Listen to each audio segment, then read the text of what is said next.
മറ്റൊരു ജനപ്രതിനിധിയും ഒരിടത്തും നടത്താത്ത വിധത്തിലുള്ള ഭവന നിർമ്മാണ പദ്ധതി, അത് ജനങ്ങളെ സംബന്ധിച്ചിടത്തോളം എത്രയോ വലിയ ഒരു പരിപാടിയായിട്ടാണ് പുതുപ്പള്ളിയിലെ ഭവന നിർമ്മാണ പദ്ധതിയെ ഈ നാട്ടിലെ ജനങ്ങൾ നോക്കിക്കാണുന്നത്. കാരണം അതിന്റെ സുതാര്യതയാണ് ആ പദ്ധതിയുടെ ഒരു ജനപ്രിയ വശമെന്ന് പറയുന്നത്.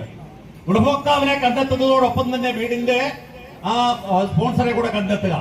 MLA അല്ലെങ്കിൽ പഞ്ചായത്ത് ഫൗണ്ടേഷനോ ഒന്നും സാമ്പത്തികപരമായി ഒരു കാര്യങ്ങളിലും ഇടപെടുന്നില്ല.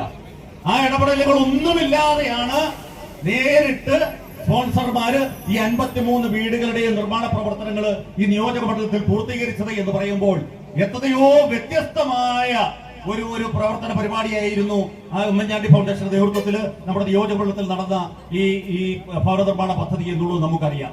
അതുപോലെ തന്നെയാണ് ഇവിടെ നടപ്പിലാക്കിയ ലഹരിക്കെതിരെയുള്ള കായിക ലഹരി എന്ന മുദ്രാവാക്യവുമായി നമ്മൾ ആരംഭിച്ച വലിയ ഒരു ക്യാമ്പയിന് അത് കേരളം ഏറ്റെടുക്കുന്ന ഒരു സാഹചര്യം ഉണ്ടായി. ഗവൺമെന്റ് വരെ അതിനുശേഷമാണ് ഈ കേരളത്തെ ഗ്രസിക്കുന്ന രാസലഹരി മറ്റ് ഭയങ്കര വ്യാപനത്തിനെതിരെ നമ്മുടെ യുവജനങ്ങളെ സ്പോർട്സിൽ കൂടി ആകർഷിച്ചുകൊണ്ട് അവർക്ക് കായിക ലഹരി അത് അനുഭവേദ്യമാകത്തക്ക വിധത്തില് മാറ്റിയെടുക്കുന്നതിന് വേണ്ടി ഈ ലഹരിക്കെതിരെയുള്ള കായിക ലഹരി എന്ന മുദ്രാവാക്യം നമ്മുടെ ഈ നിയോജക മണ്ഡലത്തിൽ നിന്ന് തുടങ്ങി അത് കേരളം മുഴുവൻ ഏറ്റെടുക്കുന്ന ഒരു സാഹചര്യം ഉണ്ടായി.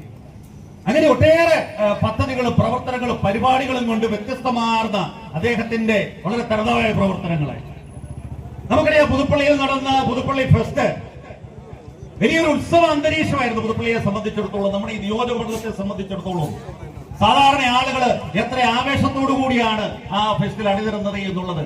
വലിയ പ്രചരണമൊന്നുമില്ല, അദ്ദേഹത്തിന്റെ തെരഞ്ഞെടുപ്പ് പ്രചരണം പോലെ തന്നെയാ. വലിയ മാധ്യമങ്ങളിൽ കൂടി ഒന്നുമുള്ള പ്രചരണമില്ല.